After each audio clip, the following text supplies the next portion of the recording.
Vaya a la Escritura, a la primera carta de Pedro, capítulo 1, versículo 13 al 16, y dice así la palabra de Dios: Por tanto, ceñid los lomos de vuestro entendimiento, sed sobrios y esperad por completo en la gracia que se os traerá cuando Jesucristo sea manifestado.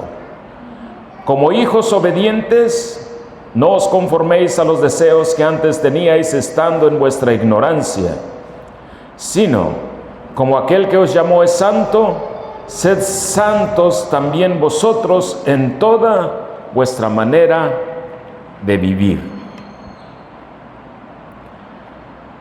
Hemos escuchado ya varios mensajes acerca de la santidad. Y dice el Señor: sed santos porque yo soy santo, sed santos en toda su manera de vivir. Y podemos conceptualizar que ya entendimos que tenemos que andar en santidad, que tenemos que vivir en santidad, que tenemos que conducirnos en la vida cristiana como santos. Y entendimos que andar en santidad es comportarse como santo, y sabemos también que santo quiere decir que es apartado para Dios.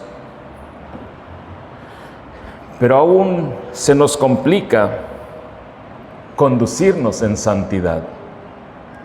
Se nos complica, y no por falta de deseo. Nosotros deseamos vivir en santidad. No es por falta de rebeldía, no es por exceso de rebeldía. Nosotros queremos sujetarnos a Dios. No es por falta de capacidad, porque la capacidad nos las ha dado Cristo. Nos dice que todo lo podemos en Cristo que nos fortalece. Más bien es por falta de información. Más bien es por falta de conocimiento. Porque el conocimiento que hemos adquirido, porque el conocimiento que nos ha llegado, no ha sido totalmente manifestado en nuestro ser, no ha sido totalmente digerido de nuestra parte, porque hay una condición humana que digerimos solamente lo que nos conviene, que nada más aceptamos y queremos ser obedientes en lo que nosotros consideramos que es suficiente para con Dios. Es por falta de sumergirnos en las Escrituras y de pedirle al Espíritu Santo que nos dé la revelación, el conocimiento revelado de su palabra. Es por falta de abrir nuestro corazón a Dios y entregarnos por completo a Él, entregarnos por completo a Cristo. Y muchas veces es porque no queremos ser corregidos, porque no nos gusta la corrección, porque lo que Dios dice que tendríamos que hacer significa que tengo que dejar de hacer lo que a mi carne le gusta hacer. Significa tener que dejar de comportarme como naturalmente lo he venido haciendo y empezar a comportarme como Dios dice que yo debería de estar comportándome. Y no quiero ser corregido. Muchas veces es porque esa información que hemos recibido nos limita a una acción determinada, pero que no se concluye, que está incompleta, que es una acción austera. Nada más lo hago por cumplir, o nada más lo hago para que los demás vean lo que estoy haciendo. Y cuando escuchamos la palabra santidad, la primera imagen que viene a nuestra mente es de una persona que no se equivoca, una persona que actúa correctamente, una persona que no comete errores y que a nuestro parecer está desconectado de la realidad. Porque mi realidad es de que tengo problemas. Mi realidad es de que tengo situaciones que me están impidiendo vivir en santidad. Porque tengo carencias, porque tengo pleitos con mi mujer, con mi esposo, con mis hijos, porque me equivoco, porque me enojo, porque siento que aquello que hice me trae una culpa, porque siento deseos de venganza,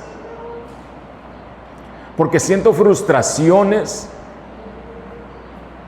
porque siento que estoy pasando por una crisis que ni siquiera Dios la entiende. Mi realidad es muy diferente a la realidad de Dios. Y cuando hablamos de santidad o cuando escuchamos santidad, pensamos que ese concepto está desconectado de la realidad, nuestra realidad. ¿Quién no tiene problemas? Dice el pastor Francisco, yo con las 2 manos y con los 2 pies también, todos.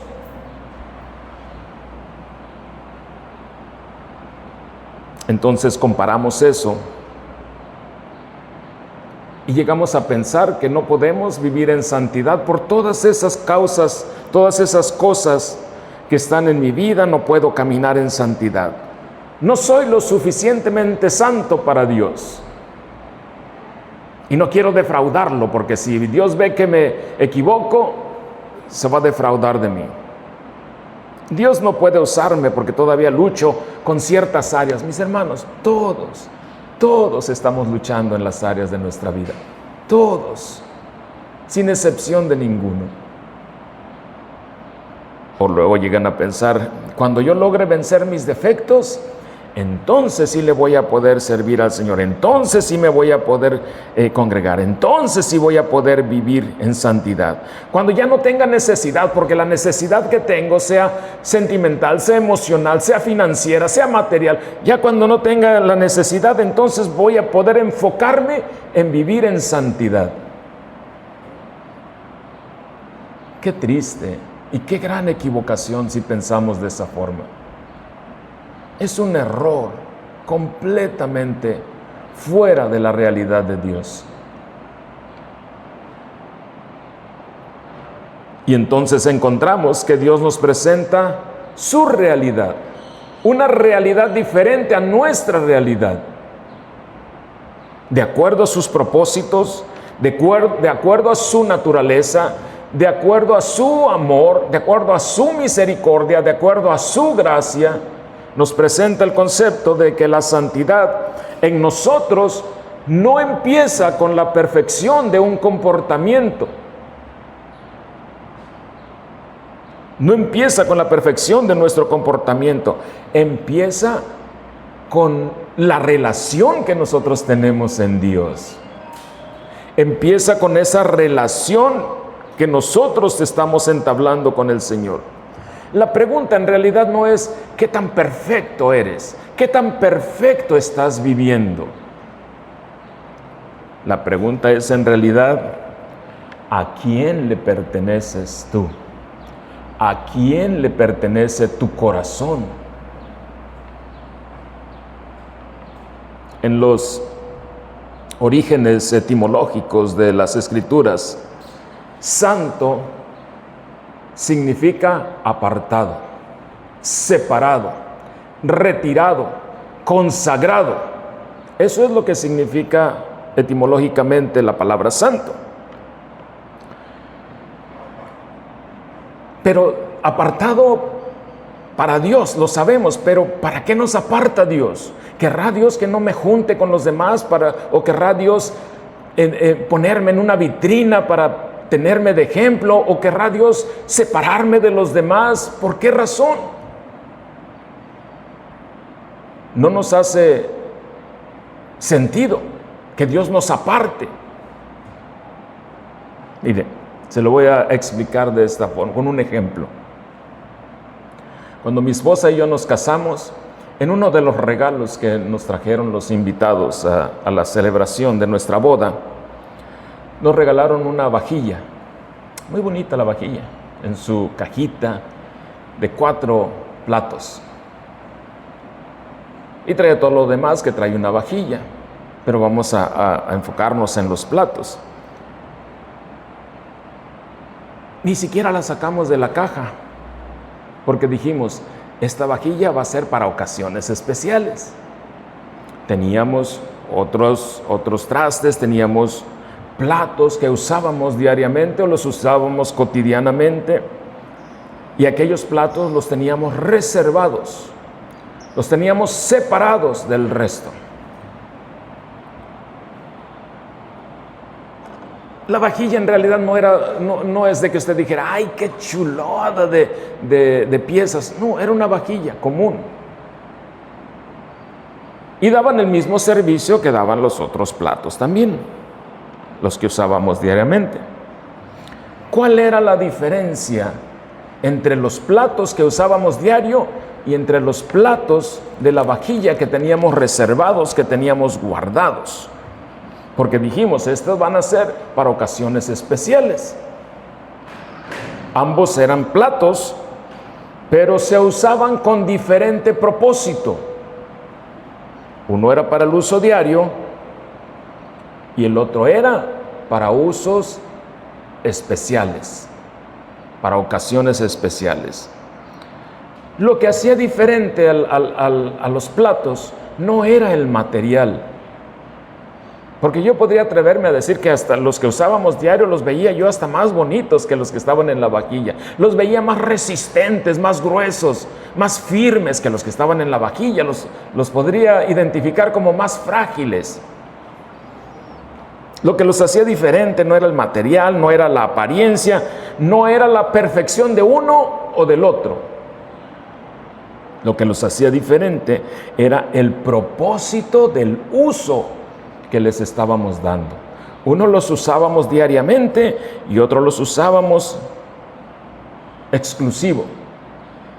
Los usábamos solamente en ocasiones especiales, de uso exclusivo. Pues así funciona la santidad también, mis hermanos. Así funciona, igual funciona la santidad. Mire, vaya al libro de Éxodo, en el capítulo 19, versículo 5.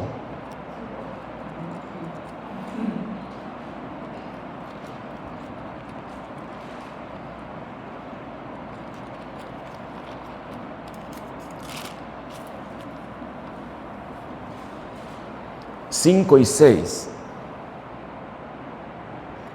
Cuando lo tenga me lo hace saber para continuar.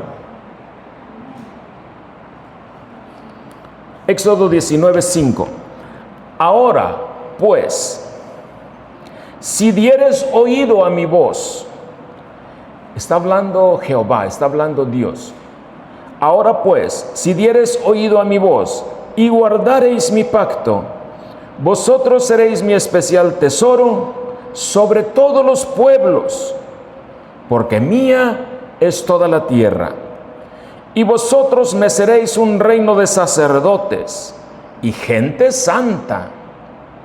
Estas son las palabras que dirás a los hijos de Israel.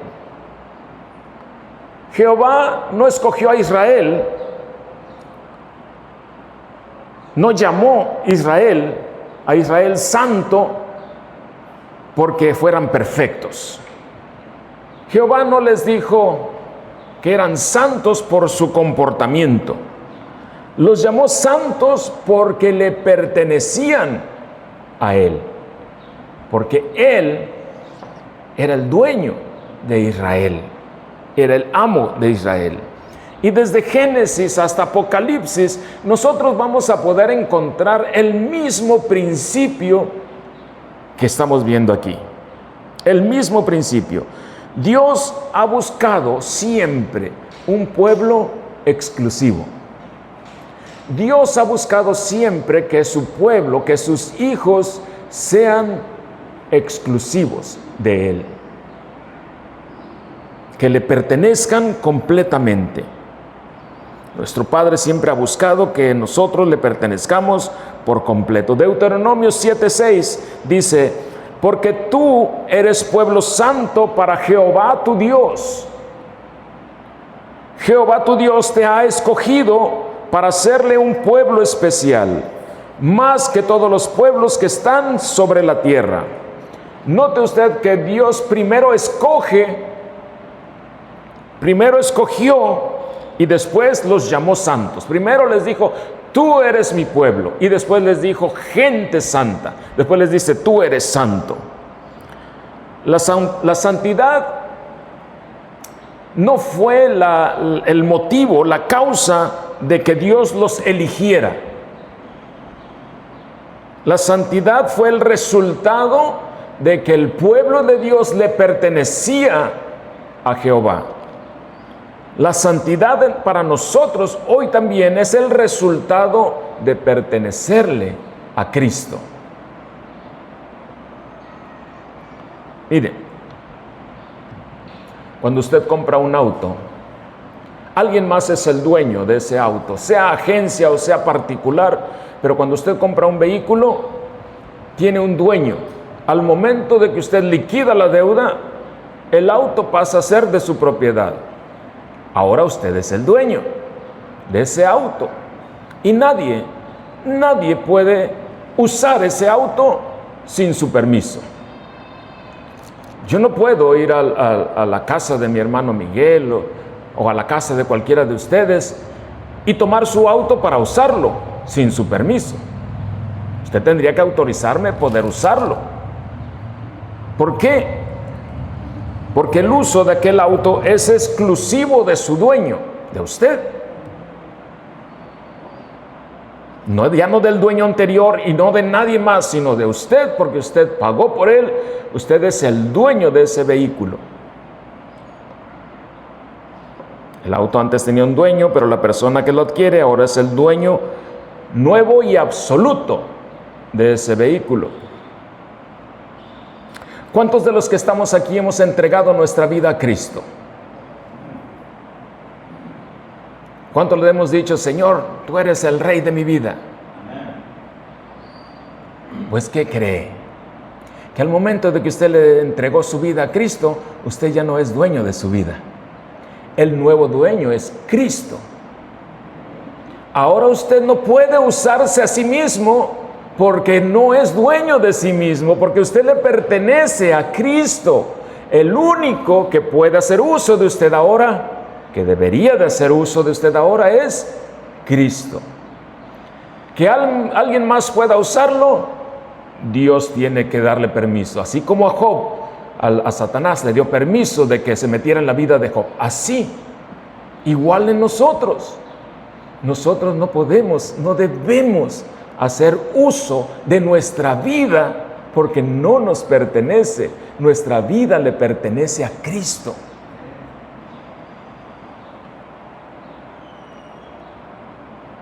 Cuando alguien entrega su vida a Cristo, deja de pertenecerle al sistema del mundo y al sistema natural y viene a ser propiedad exclusiva de Cristo. Por eso nos dice 2 Corintios 5:17, ¿verdad? De modo que si alguno está en Cristo, nueva criatura es, las cosas viejas pasaron y aquí todo es hecho nuevo.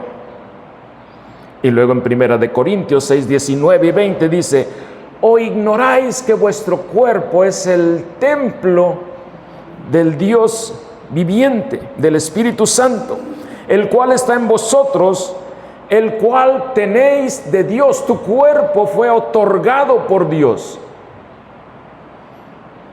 Y continúa diciendo que no sois vuestros, porque habéis sido comprados por precio.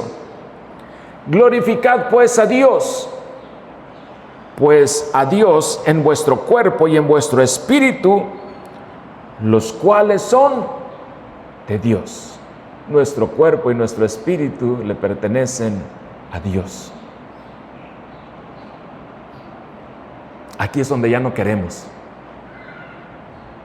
Aquí es donde empezamos a desplegar nuestras defensas, porque está implicando que ya no soy dueño de mi voluntad. Y aquí aplica entonces el libre albedrío y empezamos a considerar que nuestra opinión es mejor que la de Dios y que no tengo por qué, no estoy obligado a hacer lo que Dios dice que tengo que hacer.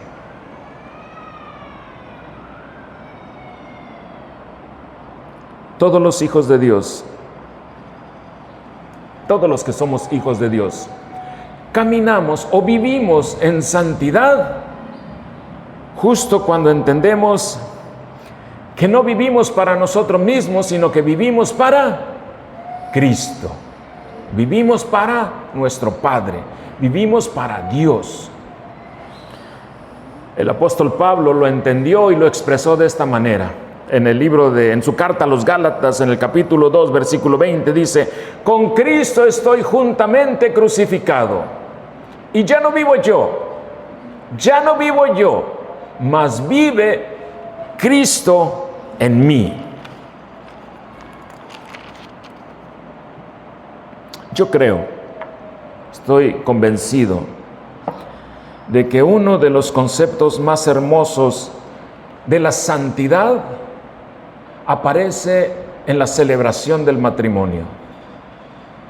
Uno de los principios más hermosos de la santidad aparece en la celebración del matrimonio. Vaya la palabra de Dios en la carta a los Efesios, Efesios 5:25.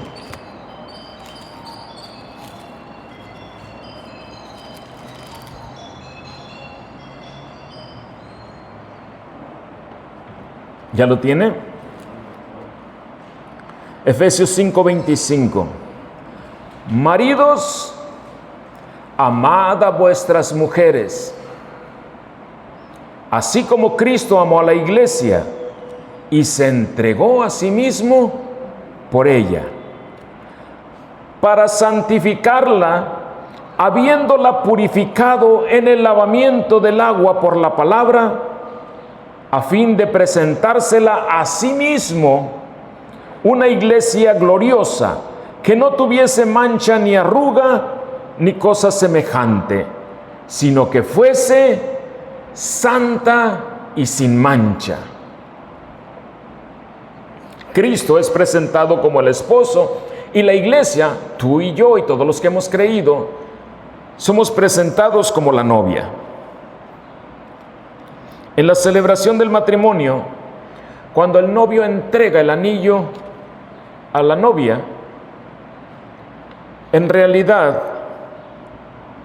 con eso le está diciendo: ahora me perteneces, eres exclusiva para mí, ya para ningún otro hombre en la tierra. Eso entendemos, ¿verdad? Para ningún otro hombre tienes que mostrarme fidelidad, eres exclusiva de mí. Estás reservada, apartada para mí, el esposo, para ningún otro hombre. Igual la novia cuando le entrega el anillo al novio. Y así sucede con nosotros también, mi hermano, sucede igual con nosotros. Cuando Cristo nos redimió con su sangre, nos compró con su sangre preciosa, puso sobre nosotros ese anillo de su pacto, con el cual nos dice: mío eres. Ahora eres exclusivo para mí, eres santo, eres reservado, eres apartado, eres consagrado para mí. Mire lo que dice ese mismo libro de Efesios en el capítulo 1, versículo 11. En Él, hablando de Cristo, en Él asimismo tuvimos herencia, habiendo sido predestinados conforme al propósito del que hace todas las cosas según el designio de su voluntad, a fin de que seamos para alabanza de su gloria, nosotros, los que primeramente esperábamos en Cristo. En Él también vosotros, habiendo oído la palabra de verdad, el evangelio de vuestra salvación, y habiendo creído en Él, fuisteis sellados con el Espíritu Santo de la promesa, que es las arras de nuestra herencia, hasta la redención de la posesión adquirida para alabanza de su gloria. Fuimos adquiridos por Cristo a precio de sangre. Él pagó nuestro precio Él ahora es nuestro dueño y nosotros somos propiedad exclusiva de Cristo. Escuche, una mujer casada puede equivocarse. Y les doy el ejemplo de mujer, no porque el hombre no lo haga, sino porque en la Escritura nosotros nos compara con la novia y a Cristo lo compara con el esposo. Pero una mujer casada puede equivocarse, puede cometer errores, puede tener días malos, pero sigue siendo la esposa. El hecho de que se equivoque no le quita el pacto que hizo con el esposo. ¿Por qué? Porque la relación del matrimonio no depende de la perfección que la esposa pueda tener, depende del pacto que hizo con el esposo. Así también nos trata Dios a nosotros. Nuestra santidad no depende de la perfección de nuestro comportamiento. Nuestra santidad depende del pacto hecho de Dios para con nosotros. Y Él ya nos dijo, ustedes son la novia, yo soy el esposo. Ustedes son mis hijos, yo soy el padre. Jeremías 31:3 dice, con amor eterno te he amado. Mire, los fariseos convirtieron la santidad en una especie de aislamiento. Se encapsularon en el concepto de la santidad. Y decían, no toques al pecador porque te vas a contaminar y vas a perder la santidad. No te acerques al que está enfermo porque va a contaminarte tu santidad. No convivas con ciertas personas porque eso va a hacer que pierdas la santidad. Convirtieron la santidad en una especie de aislamiento queriendo proteger. Quizás el propósito era bueno, querían protegerse, pero el medio no era el adecuado. Vivían protegiéndose para no contaminarse. Y viene Cristo y les cambia por completo el concepto. Pero no lo entendieron. Y aún en la actualidad mucha comunidad cristiana no lo ha entendido todavía. Siguen haciendo obras para no contaminarse. Marcos 1:40 dice, vino a él, a Cristo, a Jesús, vino a él un leproso rogándole, e hincada la rodilla le dijo, si quieres, puedes limpiarme. Y Jesús, teniendo misericordia de él, extendió la mano y le tocó y le dijo, quiero, sé limpio. Según la tradición religiosa de los fariseos, con ese acto de haber tocado al leproso, al enfermo, Jesús quedaba contaminado, quedaba impuro. Debía quedar impuro. Pero ocurrió lo contrario. Ocurrió totalmente lo contrario. La pureza de Cristo, la santidad de Cristo fue más fuerte que la impureza de la lepra y que la impureza de la religión, el concepto que tenían los fariseos. Vaya a Lucas 19.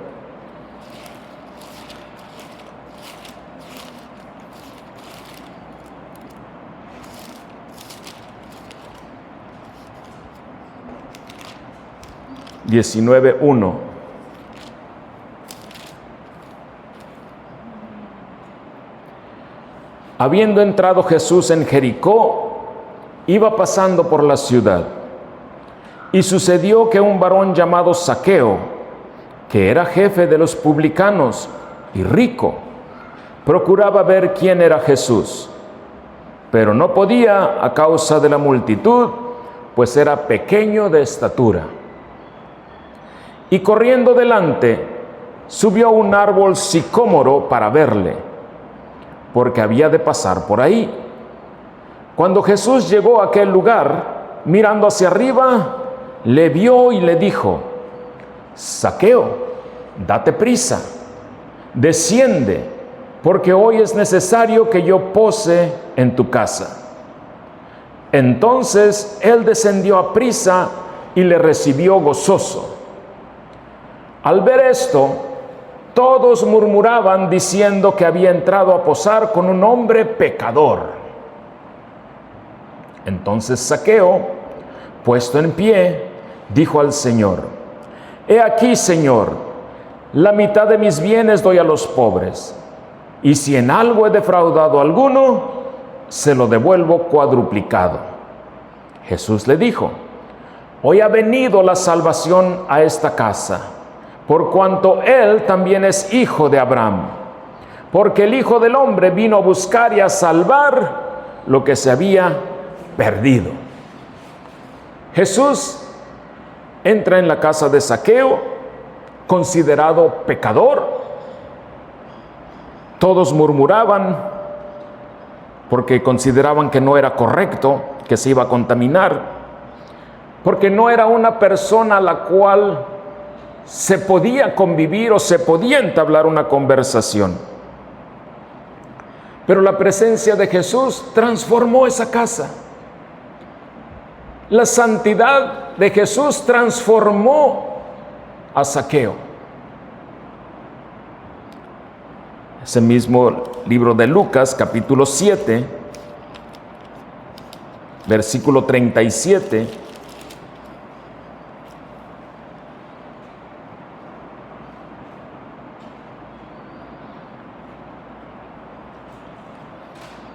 Desde el 36 dice: uno de los fariseos rogó a Jesús que comiese con él. Y habiendo entrado en casa del fariseo, se sentó a la mesa. Entonces, una mujer de la ciudad, que era pecadora, al saber que Jesús estaba a la mesa en casa del fariseo, trajo un frasco de alabastro con perfume, y estando detrás de él a sus pies, llorando, comenzó a regar con lágrimas sus pies, y los enjugaba con sus cabellos, y besaba sus pies, y los ungía con el perfume. Cuando vio esto el fariseo que le había convidado, dijo para sí: si fuera profeta, conocería quién y qué clase de mujer es la que le toca, que es pecadora. Entonces respondiendo Jesús le dijo: Simón, una cosa tengo que decirte. Y él le dijo: Di, maestro. Un acreedor tenía 2 deudores, el uno le debía 500 denarios y el otro 50. Y no teniendo ellos con qué pagar, perdonó a ambos. Di pues, ¿cuál de ellos le amará más? Respondiendo Simón, dijo: pienso que aquel a quien perdonó más. Y él dijo: rectamente has juzgado. Y vuelto a la mujer, dijo a Simón: ¿ves esta mujer? Entré en tu casa y no me diste agua para mis pies, mas ésta ha regado mis pies con lágrimas y los ha enjugado con sus cabellos. No me diste beso, mas ésta, desde que entré, no ha cesado de besar mis pies. No ungiste mi cabeza con aceite, mas ésta ha ungido con perfume mis pies. Por lo cual te digo que sus muchos pecados le son perdonados, porque amó mucho. Mas aquel a quien se le perdona poco, poco ama. Y a ella le dijo: tus pecados te son perdonados. La religión decía: no te acerques a esas personas, aléjate de ellas porque te contaminas. Jesús enseñó lo contrario, que con su amor por los pecadores, más fuerte que la religión, más fuerte que los prejuicios humanos, más fuerte que lo natural. Y entonces nosotros podemos concluir que la santidad no es perfección, no es aislamiento, porque aún en la actualidad ese fariseísmo sigue activo en muchos hijos de Dios, en mucha comunidad cristiana. Viven aislados porque no quieren contaminarse, tienen miedo de relacionarse con gente inconversa porque pueden contaminarse y pueden perder su santidad. No pueden tomar alcohol porque piensan que es pecado. Aclaro, no le estoy diciendo que tomar alcohol es bueno. No le estoy diciendo que vaya, porque al rato va a decir, ay, es que el hermano dijo que sí podíamos. Dice la Escritura que todo me es lícito, pero no todo me conviene. Yo creo que si así fuera,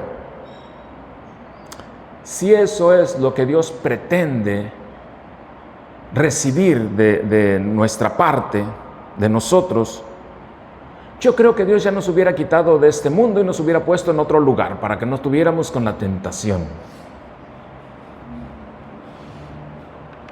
Cristo le dijo al Padre, no te ruego que los quites del mundo, sino que los guardes del mal.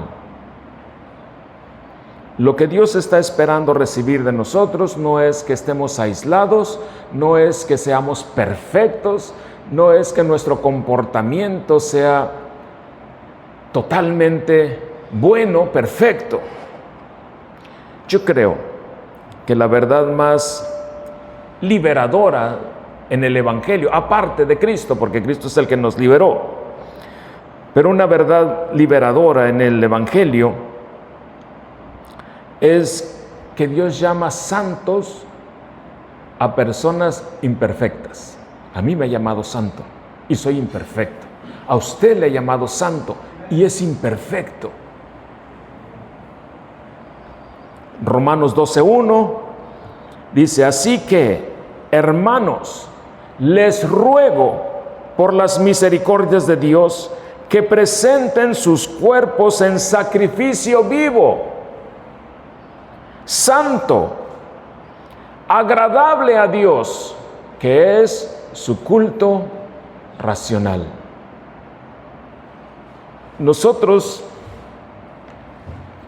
vamos a vivir en santidad cuando entendamos que somos propiedad de Cristo, que no nos pertenecemos a nosotros mismos, que nuestros ojos son propiedad de Cristo, que no deberíamos de estarle permitiendo a los ojos ver cosas que no deberían de ver, que nuestros oídos son propiedad de Cristo y que no deberíamos de estar permitiendo escuchar las cosas que no son de Él, que mi mente es de Cristo, que mis palabras son de Cristo, que mi tiempo son de Cristo, que mis recursos son de Cristo, que mi familia es de Cristo, que mi eternidad es de Cristo.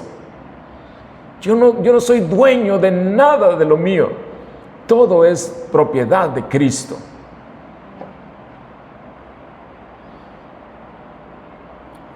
Ese Romanos 12:1 que le acabo de citar, no nos dice que nos hagamos santos por nuestros méritos. Nos dice que nos entreguemos completamente. Con esto vamos a concluir.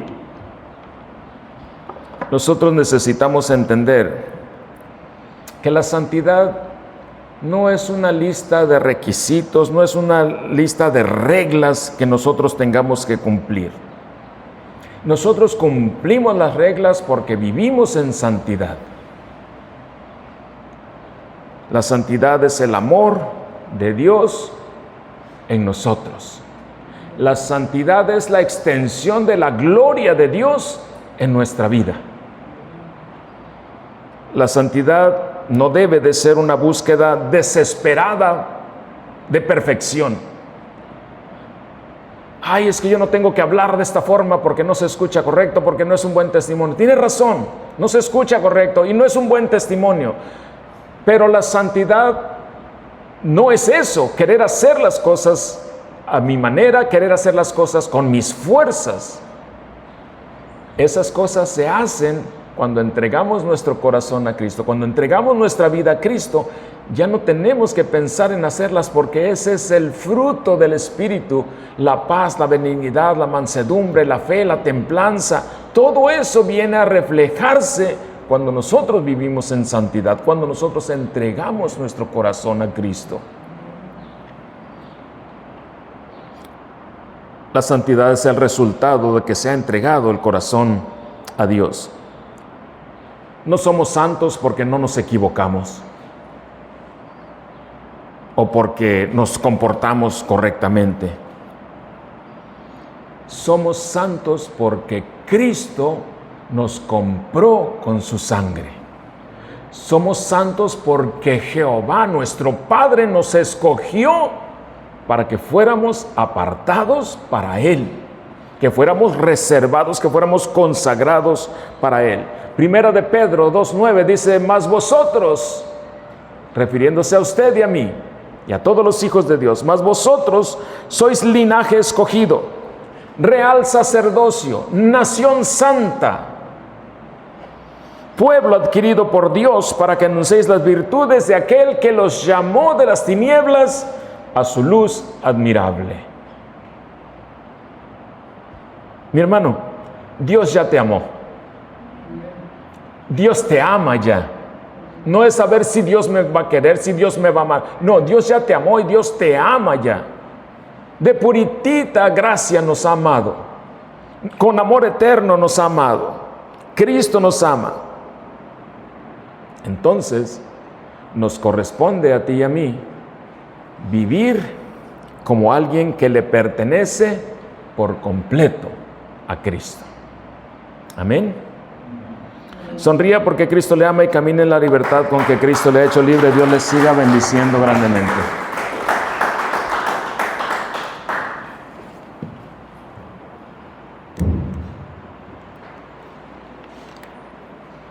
Gloria a Dios, hermano, por esta bendita palabra, como Dios nos